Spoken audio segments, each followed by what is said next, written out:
The folder barely made a sound when it crossed the table. Daniel's mother pushed it with 2 fingers, precise, deliberate, navigating it between the candied yams and the dinner rolls the way you'd slip a bill under a door. Her smile never wavered. Neat. Cold. The smile of a woman who had rehearsed this moment. "We think this is best," she said, "before the wedding moves forward." Nobody moved. The tree in the corner blinked, red, gold, red, gold. A kitchen timer ticked somewhere down the hall. Daniel stared at his plate as though the food had suddenly become very interesting. His father folded his hands with the practiced calm of a man who treats every room like a boardroom. His sister took a slow sip of wine and tried, not entirely successfully, to look uninvested. I rested my palm on the folder, didn't open it yet. I already knew what it was. Before I saw the first word, before I saw the title stamped neatly on the cover, I knew. You spend nearly 20 years in the Marine Corps, and you develop a feel for the moment before impact, that suspended second when everything shifts but nothing has broken yet. A contract, not the kind designed for fairness, the kind designed to remind you where you stand. What I felt wasn't exactly anger. It was sharper and cleaner than that, because the folder wasn't the worst of it. The worst of it was Daniel, the way he wouldn't lift his eyes, the way his jaw was set like a man bracing for something he'd known was coming. He had known. That was the moment. That was the night everything turned. But it didn't start there. It started 3 weeks earlier on a gray Tuesday morning in December, with Daniel standing in my kitchen holding a mug of coffee and wearing that smile of his, the one that made the world look simpler than it was. "I want you to come to Christmas dinner," he said. "My parents are finally ready to meet you properly." I was standing at the counter in stocking feet, working through a briefing packet before heading to base. My townhouse in the quiet stretch outside Quantico was warm and unassuming. No gallery-worthy art, no statement furniture, no visible evidence that the woman living here earned a salary most men twice her age never reached, and held a rank fewer still ever would. I kept it that way deliberately. Daniel believed I worked in an administrative office connected to the base. He'd never said the word clerk with any contempt, quite the opposite. He said it with something close to admiration, as though my apparent modesty was itself a virtue. He thought I filed reports and managed scheduling, and moved through my days in quiet, steady competence. I had let him think that. Not because I enjoyed the deception. I didn't, but because after nearly 2 decades of being saluted, and deferred to, and perpetually observed through the lens of rank, I had grown ravenous for something that authority had never managed to provide. Someone who wanted to know me before they knew what I commanded. One person in my life who saw a woman first and a title second. So I'd never corrected him. I was 38 years old, a major general in the United States Marine Corps. I oversaw personnel decisions that affected thousands. My monthly income, before taxes, was just over $18,000. I owned my home. I had retirement accounts, investment accounts, and enough in savings that I could have resigned my commission tomorrow and lived without hardship for the rest of my life. None of that mattered to me half as much as character did. "Properly?" I asked. "You know what I mean," Daniel laughed. "That fundraiser doesn't count. You met her for 10 minutes and she was distracted." I looked up from the packet. She didn't seem distracted to me. What did she seem? Disappointed. He gave me the half-smile I'd come to recognize, the one he deployed whenever a conversation started heading somewhere uncomfortable. Smooth, practiced, evasive without being dishonest. She just doesn't know you yet. That was Daniel in miniature. He was a good man by many everyday measures. He remembered how I took my coffee. He checked the oil in my car without mentioning it. He sent flowers to widows from church and called his aunt every Sunday and always carried in the grocery bags. But he had been raised in a house where keeping the peace was the highest virtue, especially around his parents. He had learned, somewhere along the way, to make himself smaller when the room required it. He didn't lie, exactly. He just let things go unchallenged, until they calcified into fact. "When is dinner?" I asked. "Christmas Eve. My sister and her husband will be there too." I set the packet down and turned to face him fully. "And what have you told them about me?" His eyebrows lifted a fraction too quickly. "That you work on base." That's all. More or less. I could have corrected it right then. I could have said, Daniel, I am not an office administrator. I am a 2-star general, and if your parents are concerned about my ability to support myself, they can stop worrying. But something in me held back, not pride, something more clinical than that. Curiosity. I had spent enough years moving through circles of wealth, inherited wealth, old money wealth, the quietly anxious kind, to understand that people aren't revealed by what they have. They're revealed by how they treat the people they believe have nothing. Daniel's family came from that particular East Coast comfort, not dynastic, but entrenched. Country club memberships, understated tailoring. The quiet, unshakable conviction that family reputation was something to be protected from embarrassing entanglements. I had known women like his mother my whole life. Sweet in public, exacting in private, and I wanted to see something clearly before I committed to spending the rest of my life inside this family. All right, I said, I'll come. He crossed the kitchen to kiss my forehead, relieved. You'll see, it'll be nice. I smiled, I didn't answer. After he left, I stood alone in the kitchen for a long time. The briefing packet sat forgotten. My coffee went cold. Then I went upstairs, opened my closet, and pushed past the tailored dress uniforms and formal coats. I reached for the oldest coat I owned. Brown wool, still presentable but worn thin at the cuffs. My mother would have called it respectable. Other women might have called it tired. My mother had raised me in a small town in North Carolina after my father died young. She'd spent 26 years at the county records office, wearing sensible shoes and keeping every receipt organized by month in labeled envelopes. She used to say, a person with good character doesn't need to announce herself. The world will eventually do the announcing for her. And she used to say, if you really want to know who people are, let them think you can't do a thing for them. I heard her voice that morning, as clearly as if she were standing beside me. So the decision was made. I would go to Christmas dinner dressed plainly. No jewelry beyond my watch, no signal of authority, no hint of what lay beneath. I would answer questions briefly, keep my voice soft, and let them choose how to behave. Not because I wanted revenge. Not yet, because I wanted the truth. The weeks before Christmas moved the way December always does on a military installation, layered and relentless. Ceremonies, budget reviews, personnel matters. The low, particular grief that settles over military communities during the holidays, when every gathering carries the weight of the absent, the deployed, the grieving, the ones who won't be coming home. During the day, I was exactly who I was. People stood when I entered a room. Senior officers chose their words carefully. In a single afternoon, I might review a disciplinary matter, approve an operational plan, and call the widow of a staff sergeant to express condolences I could never quite make adequate. By evening, I was home watering the fern by my living room window and heating soup on the stove. It suited me. Daniel came by often. We decorated my small artificial tree one Saturday afternoon. The following Sunday, he brought peppermint bark from a local shop and talked about his office Christmas party, his niece's choir concert, his mother's annual obsession with the table setting. She has china she only uses on Christmas Eve, he said.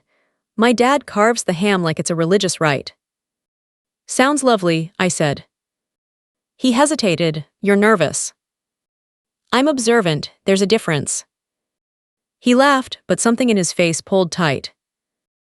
A few nights later, while he was flipping channels on my couch, he said, too casually, the way people say the things they've been rehearsing. If my parents ask about your future, don't take it personally. I looked up from the cardigan I was mending. What does that mean? They're practical people.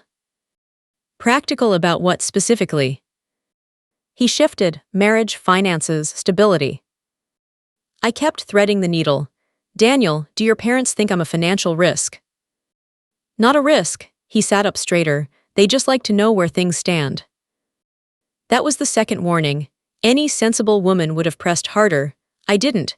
I nodded and went back to sewing. Christmas Eve afternoon arrived bright and bitter cold. I dressed carefully for the role. Dark skirt, plain blouse, low heels, the old wool coat. No earrings. Minimal makeup, just enough to not look exhausted. I pinned my hair simply and studied my reflection. Perfect, a quiet woman. Pleasant, Forgettable if you were foolish enough. Daniel arrived just before 5, wearing a navy sweater, carrying the pie I'd baked. He complimented my coat sincerely, which told me he had no idea what I was doing.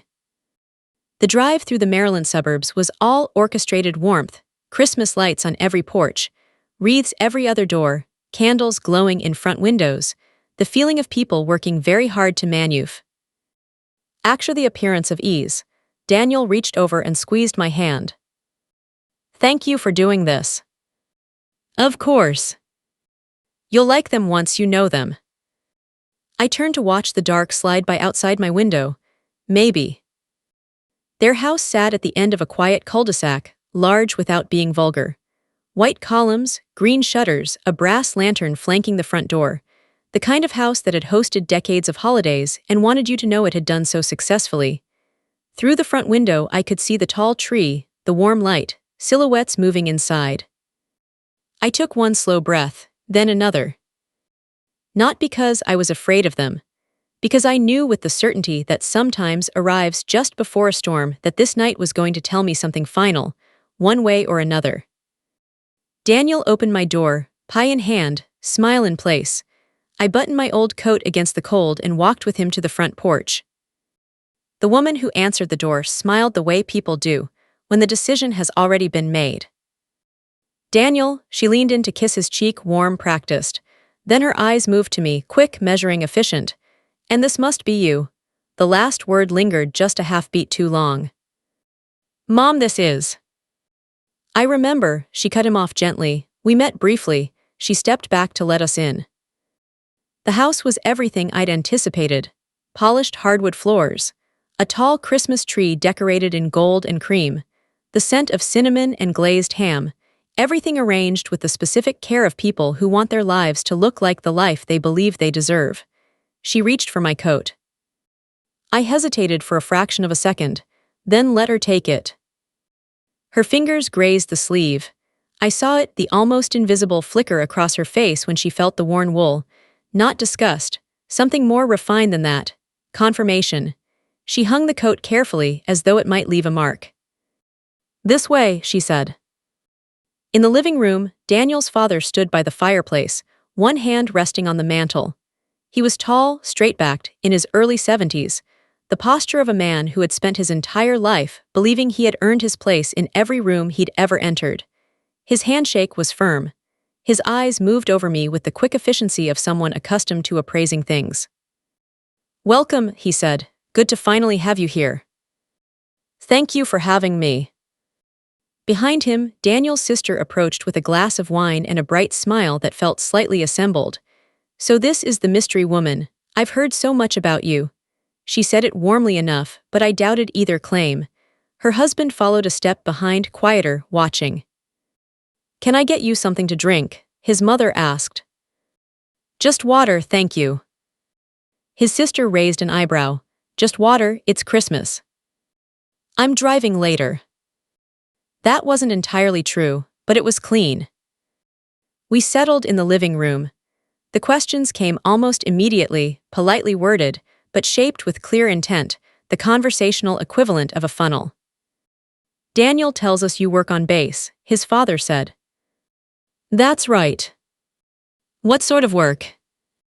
Administrative.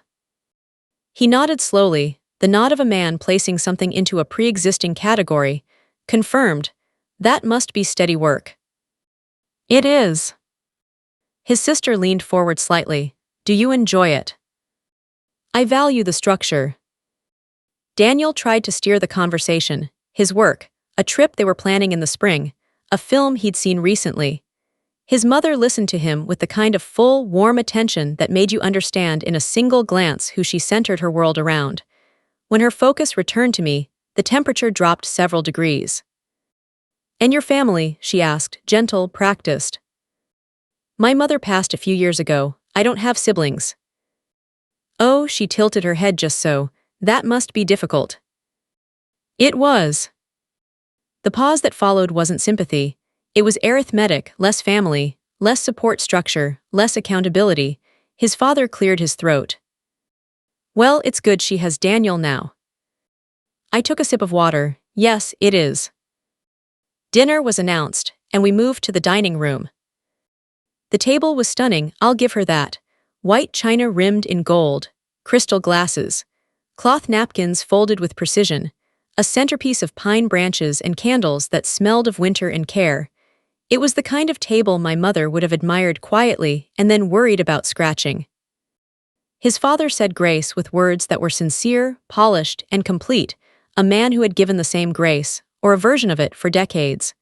When he finished, everyone raised their heads. Please, his mother said, eat. The food was exceptional, the ham glazed beautifully, sweet potatoes rich and soft, green beans with almonds, rolls that were warm all the way through, everything prepared with real skill and no small amount of effort, which made what came next feel somehow worse. So, his mother said, after a few minutes. Ease, turning back to me with that same pleasant, measuring expression. Do you plan to continue working after the wedding? Yes, same position. For now. Yes. She exchanged a glance with her husband, quick, practiced, enough to tell me they'd discussed this. I only ask because Daniel has built a certain lifestyle. Stability matters. I agree, I said. His sister smiled faintly. Of course, priorities can shift after marriage. That's natural. Sometimes, I said. Daniel shifted beside me, his arm was rigid. They're just getting to know you, he murmured. I know, I said. His father set down his fork. And longer term, savings, retirement, those kinds of plans. I have plans. I'm sure you do. His smile was thin, tolerant, the smile of a man extending patience to someone who doesn't quite understand the full picture. It's just that these things matter more when two people are building a shared future. Yes, I said, they do. And there it was. The architecture of it made visible. A woman of modest means, uncertain prospects, a potential liability. They weren't being cruel, exactly. They were being efficient, the way people are when they've already made up their minds and the conversation is just paperwork. Daniel tried to change the subject. His mother brought it back. We've seen situations, she said, her tone carefully measured, where good intentions aren't enough, where differences in background create complications. What kind of complications? I asked. Expectations, financial habits, the question of how responsibilities are shared. Shared how? His mother's smile was small and equitable. The word hung in the air. Then his father leaned back. His mother reached beside her chair. The room went quiet, in a way that had nothing to do with the food. She placed the folder on the table, and with 2 fingers, she slid it across to me. We think this is best, she said, before the wedding moves forward. This time I didn't hesitate. I opened it. The first page was a prenuptial agreement, as expected, but reading through it, I saw more than legal language. I saw a narrative embedded in every clause, that I would contribute little, that I might become dependent, that I needed to be contained before I could be welcomed. The margins held handwritten notes in his mother's script. Important, must discuss before venue deposit. I turned the last page, closed it. Daniel was still studying his plate. I rested my hands lightly on the table and let the silence settle, not with discomfort, but with perfect, unhurried understanding. They thought this was about money. They thought they were being careful. They thought I was the variable that needed managing. I looked at Daniel. I looked at his parents. And I understood with the kind of clarity that only arrives when you stop hoping something isn't true. This was not the night I was invited into their family. This was the night they had decided exactly who I was allowed to be. They had just made their move. They had no idea who they were playing against. I let the silence run a beat longer than comfort allowed, long enough for doubt to start circulating, long enough for each of them to begin wondering how this would land. Then I placed my fingertips lightly on the edge of the folder and said, very evenly, "When was this drafted?" His mother straightened slightly. "A few weeks ago." I turned my eyes to Daniel. "You knew about it." He swallowed. "We talked about it, I didn't think." "You didn't think I should be told?" It's not like that. I just didn't want to upset you before the holidays. His father leaned forward. There's no need to make this adversarial, it's a precaution. Standard, really. Standard for whom? For families in our position. I nodded as though that clarified something. And what position is that? His sister shifted. Dad just means families who have something to protect. I see. I opened the folder again, flipping back to the first page. And you believe I don't? No one answered directly. His mother offered a measured smile. We simply don't have enough information about your financial situation. That's exactly the point. Clarity beforehand is better for everyone. Clarity, I repeated. I turned another page, scanning the provisions, separate property clauses, limitations on future claims, language that read less like mutual protection and more like a boundary marker. And who drafted this? Our family attorney. For both parties. A pause. Our attorney prepared the initial document. You'd naturally be free to have your own counsel review it. Naturally, I said quietly. I closed the folder and rested both hands on top of it. Daniel reached for his water glass. His hand trembled barely, but I noticed. It's not personal, he said. They'd ask this of anyone. I turned my head slowly toward him. Would you? He hesitated. That's not fair. No, I agreed, it isn't. His mother's voice firmed, though her tone stayed. Ed measured. We are not accusing you of anything, we're being responsible. Marriage is not purely emotional, it's a practical arrangement. I agree with that, I said. Her expression softened with relief. Then you understand. I understand that you believe you're being practical. I paused. What I'm still working out is what exactly you believe you're protecting your son from. The words landed differently than anything before them. His father's expression tightened. From complications, from misunderstandings, from situations that become difficult to unwind later. Difficult for whom? For everyone involved. I slid the folder slightly back toward myself, not accepting it, not rejecting it, just holding it in place. And Daniel, I turned to him again, you agreed to this. I didn't agree, I just didn't stop it. That's the same thing. He flinched, as though he'd just understood the weight of a small door he'd left open. I let the silence breathe for a moment. Then, very evenly, what is the current value of Daniel's trust fund? The air in the room shifted immediately. His father blinked. I beg your pardon. You've mentioned protection, I said. I assume that includes existing assets. So I'm asking, what is the current value of his trust? His sister let out a short, surprised laugh. That's a bit direct, don't you think? I'm being practical. His father's mouth tightened. That's not something we discuss casually. And yet you've asked me to sign a legal document that will govern my financial future based on information you're declining to disclose. I held his gaze. I don't see how that can remain off the table. No one answered. I continued in the same tone. Is the property held in Daniel's name or in a family trust? That's not relevant, his father said. It's directly relevant to any discussion of marital property. We don't need to go through all of this tonight, Daniel said. Don't we? I asked. Your parents seem to think we do. His mother stepped in. This is precisely why we wanted to have this conversation early, so expectations are clear. Clear for whom? Her smile thinned at the edges. I let my gaze move around the table, taking in each of them in turn. I'm also curious, I said, about Daniel's outstanding business liabilities. His head came up sharply. What? The credit line connected to the business you started 2 years ago. Has that been fully resolved?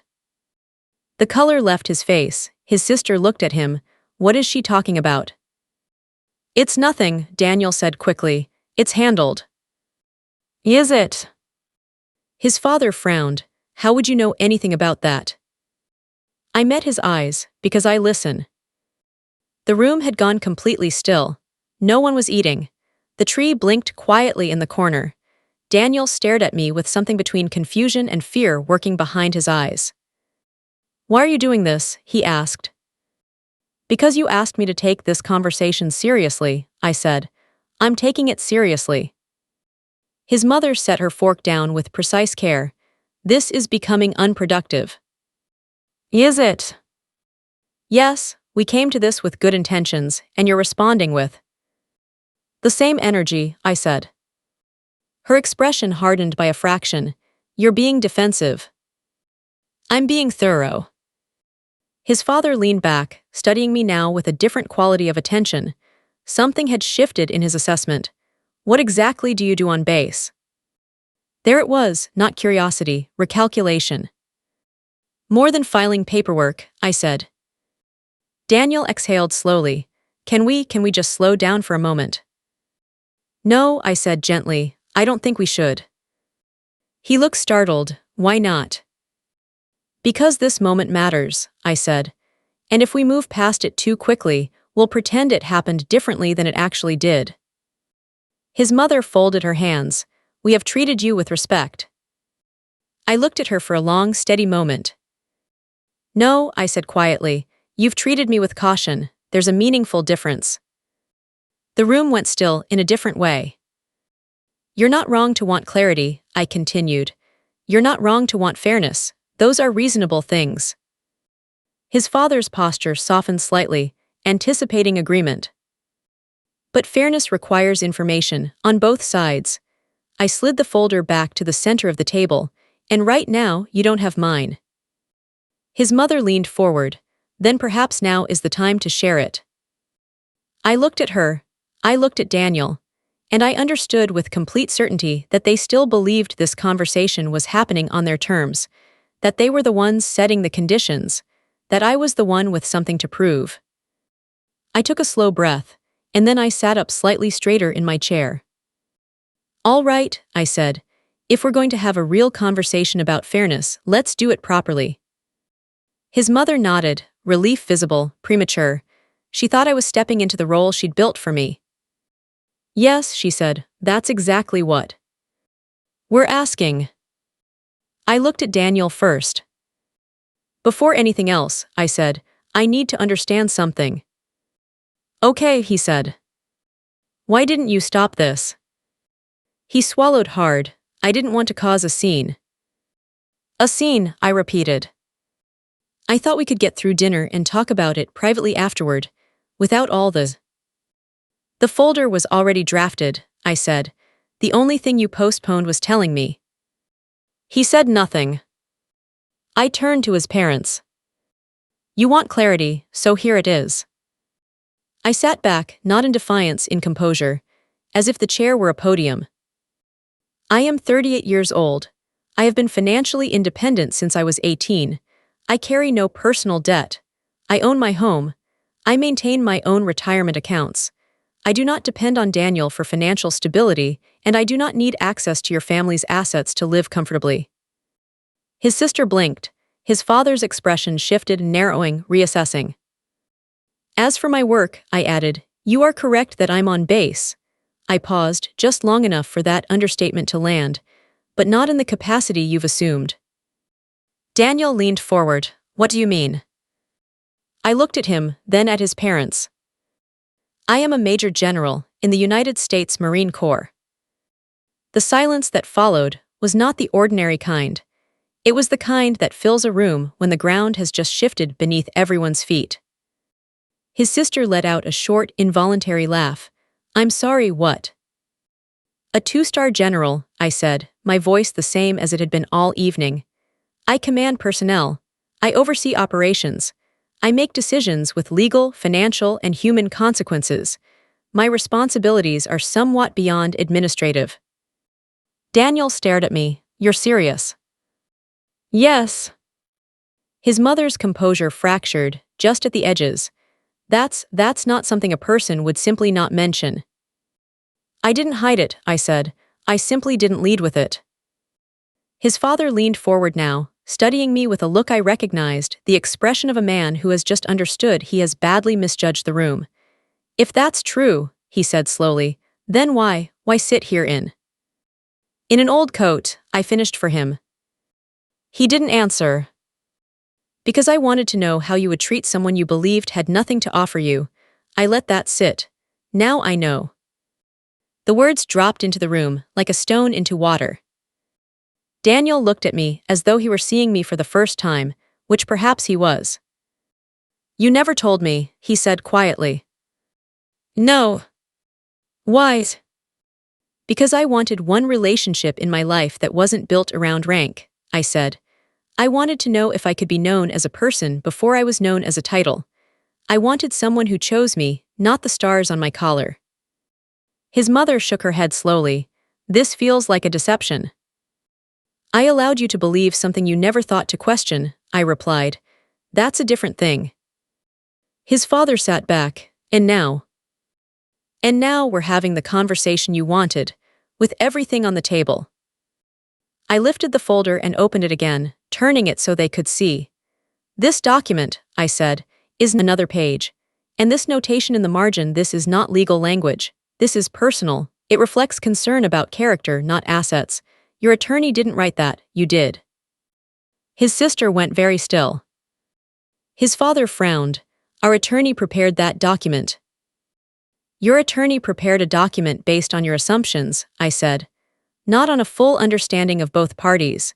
If we're going to discuss a legal agreement, it should be drafted by separate counsel, with mutual disclosure, and terms that protect both people equally, not just one. His mother's lips pressed together. You expect us to simply accept that? I expect you to recognize that I am not who you assumed I was, I said. The rest follows from there. The room went quiet. Daniel ran a hand through his hair. I don't even know what to say. Start with the truth, I said. He looked at me with something raw and pained. I didn't think it mattered. It mattered to them, I said, and you let it matter without a single question. His father exhaled slowly. Well, he said, this is unexpected. Yes, I said, it is. His mother picked up her wine, took a small sip, set the glass down with the careful deliberateness of someone buying time. If what you're saying is accurate, she said, then perhaps assumptions were made on all sides. That's one way to put it. Hers? Eyes met mine, and you chose not to correct them. Also true. A long silence followed. Then, I suppose the question is where we go from here. I looked at Daniel, at his father, at his mother, at the contract still sitting in the center of the table. And I realized something that had nothing to do with rank or money or legal language. This was no longer about what they thought of me, it was about what I thought of them. I closed the folder quietly and set it down. You asked for clarity, I said. Now you have it. No one moved. The contract sat in the center of the table, looking like something that had outlived its purpose. His mother recovered first. She smoothed her napkin, lifted her chin, reset. Well, she said, measured and careful, this certainly changes the context of things. Does it? I asked. Her eyes flickered. She hadn't expected that. Of course, we were operating under a misunderstanding. Yes, I said, you were. His father rested his elbows on the table. You have to admit, most people would have mentioned something like this. Most people lead with whatever secures their position, I said. I chose not to. Daniel looked between us. I still don't understand. Why didn't you tell me, not just them, me? Because I needed to know who I was building a life with, I said, not who you'd become once you knew my rank. That's not fair. No, I said quietly, what happened tonight wasn't fair. He flinched. His sister spoke for the first time in a while. Okay, but this feels like a test, like you staged all of this. I accepted an invitation, I said, and arrived without announcing myself. You filled in the rest on your own. His mother exhaled. Regardless of how we arrived here, we still need to discuss the future. We do, I agreed. She leaned forward, pulling herself back into the posture of someone who manages things. Then let's be practical.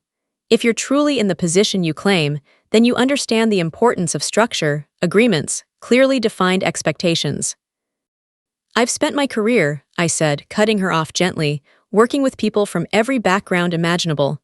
Wealthy, poor, educated and not. What has never distinguished them is what they owned. I looked at her steadily. What distinguishes them is how they behave when they believe no one is watching. The table was very quiet. I shifted my attention back to Daniel. I need to ask you something directly, I said, and I need an honest answer. He looked up. When your parents decided to present this tonight, did you agree with them? I thought it was, he stopped, started again. I thought it was reasonable as a precaution. Even knowing what you know about me. I didn't know this. He gestured at everything the night had revealed. No, I said, but you knew me. That landed harder than anything else. He looked down. I didn't think they were trying to hurt you. That's not what I asked. After a long moment, I didn't stop them. I know, I nodded once. That's what I needed to hear. His mother moved quickly. Daniel was trying to keep the peace. You can't hold that against him. Yes, I said, I can. She drew back slightly. Keeping the peace at someone else's expense isn't peace, I said. It's avoidance with better manners. No one intended to diminish your dignity, his father said. I met his eyes. You handed me a document designed to limit my place in this family before you understood anything about who I am. You made judgments about my character based on my coat, my job title, and what you decided I could offer. I looked at his mother. That's not structure, that's a verdict. The room fell still again. Then I did something none of them expected. I reached down, slipped the ring from my finger, and set it quietly on the table beside the folder. The sound it made against the wood was small. It felt enormous. Daniel's head came up fast. What are you doing? I'm pausing, I said. Pausing, his voice cracked slightly. You're taking your ring off at my family's Christmas dinner and calling it a pause. Yes. Why? I looked at him, not harshly, not coldly, just honestly, because I don't know yet if you're ready to stand beside me, and I'm not willing to build a marriage on that kind of uncertainty. His mother's face tightened. This is an overreaction. No, I said, it's a decision. His father leaned forward. You're walking away from an engagement over a single conversation. I'm stepping back, I said, because of what this conversation revealed. Daniel shook his head, hurt and disbelief moving across his face in equal measure. You could have told me, he said again. You could have. And you could have trusted me, I said. That's what this is really about, not the contract, not dinner, trust. I stood slowly, smoothed my skirt, picked up my coat from the back of my chair. The worn wool felt heavier than it had when I'd arrived. Thank you for the meal, I saw. Id to his parents, my voice was steady. It was very well prepared. His mother stared at me, speechless. Before I turned to leave, I looked at Daniel one last time. I meant what I said earlier, I told him. This isn't the end, but it's not the beginning anymore either. He didn't move, none of them did. I walked to the front door, opened it, and stepped out into the December night. The cold hit my face like a clean answer. The door clicked shut behind me. And for the first time all evening, I let myself feel it. Not anger, not victory. Loss. Because sometimes the hardest part of seeing people clearly is understanding they aren't who you needed them to be. The days after Christmas were the quietest I'd known in years. Not the comfortable quiet of a long day winding down. The deeper kind, the kind that creates space for thoughts you've been too busy to face. I went back to base on the 26th. The routine steadied me. Briefings, personnel matters, a review that had been deferred over the holiday. In my world, decisions didn't pause for Christmas. People still depended on clarity. In uniform, everything made sense. People stood when I entered. Information was delivered cleanly. My authority was not a question, it was simply a fact. The way the building you're standing in is a fact. There is real comfort in that, even when you won't admit it. But evenings at home were different now. The townhouse felt larger. The small, artificial tree stood unplugged in the corner, its ornaments catching stray light from the street. The pie Daniel had brought sat on the counter my first night back. I threw it away the next morning without ceremony. He called on the third day. I let it go to voicemail. "I'm sorry," he said. "I don't even know where to start. But I'm sorry, please call when you're ready." I listened to it once, then deleted it, not out of bitterness, out of discipline. I'd learned decades ago that the responses you give from inside the emotion are rarely the ones that serve anyone. I wanted to understand what I felt before I tried to explain it. A week passed. Work absorbed most of it. In the gaps, small things would surface: the grief, a couple holding hands in a parking lot, a wedding announcement in the newspaper, a Christmas card sitting unopened on my kitchen counter. The calls stopped in the second week. Instead, a letter arrived. Handwritten. I recognized it immediately, careful, slightly left-leaning, the same hand that wrote grocery lists. I set it on the kitchen table and looked at it for a long time before opening it. He didn't defend himself. That was the first thing I noticed. He wrote about Christmas night, what he'd seen, and what he'd failed to see. He admitted knowing about the contract beforehand, convincing himself it was just a formality, a thing people did. He admitted he'd been more concerned with avoiding friction than with protecting me. "I thought I was being reasonable," he wrote. "I thought I was smoothing things over. I didn't realize I was walking you into something unfair and calling it nothing." He paused then. "I also didn't realize how much I'd come to depend on the version of you I thought I understood." I set the letter down and looked out the window. That line, that was the honest one. He went on to explain it, how it had been easier to feel steady, even necessary, beside someone he believed needed a little of what he had. How he'd never pressed for more about my work because the balance they'd struck felt good to him, and he hadn't wanted to disturb it. "I'm not proud of that," he wrote, "but it's true." 4 days later, a second letter, shorter. "I've started seeing a counselor, twice a week. I don't think I know how to handle my relationship with my parents the way I should. I want to learn." He didn't ask me to come back. He didn't ask to be forgiven. He just reported what he was doing. That mattered more than a request would have. The third letter arrived a week after that. He wrote about his childhood, the way disagreements were handled in his house, not through direct confrontation, but through quiet, sustained pressure. About how he'd learned that stepping aside was the same as keeping the peace, and how long it had taken him to begin seeing those as different things. "I thought that was maturity," he wrote. "I'm starting to understand it was avoidance." I read that line twice, folded the letter, placed it with the others, said nothing yet. Then came the call I hadn't expected, his mother's name on my screen. I let it ring twice, then picked up. She chose her words with the care of someone who had rehearsed but not fully committed to the script. She wanted to follow up, she said. About Christmas. Things may have been misunderstood. They had been trying to be responsible, and perhaps the approach had been too direct. "Directness wasn't the issue," I said. She paused. "What was the issue in your view?" "Assumption." Silence, then more quietly, "I see." I wasn't certain she did, but she added that had she known my position, things would have been handled differently. "Would they?" I asked. A longer pause. "I would hope so," she said finally. That was honest, in its limited way. "Then perhaps the issue wasn't information," I said. "It was perspective." Another silence. "There may be some truth in that," she said slowly. We ended the call shortly after. Not an apology, not yet, but motion. His father's letter came a few days later, typed, not handwritten, brief. "I misjudged you, not because of what you withheld, but because of what I assumed. That is my responsibility. I regret how it manifested." No explanations, no caveats, just that. I read it once and set it aside. It was enough not to repair everything, but to acknowledge that something real had been broken. The following week I called Daniel. We agreed to meet at a small diner just off the highway, the kind of place with permanently hot coffee, worn booth cushions, and no interest in who you might be. He was already there when I walked in. He stood when he saw me.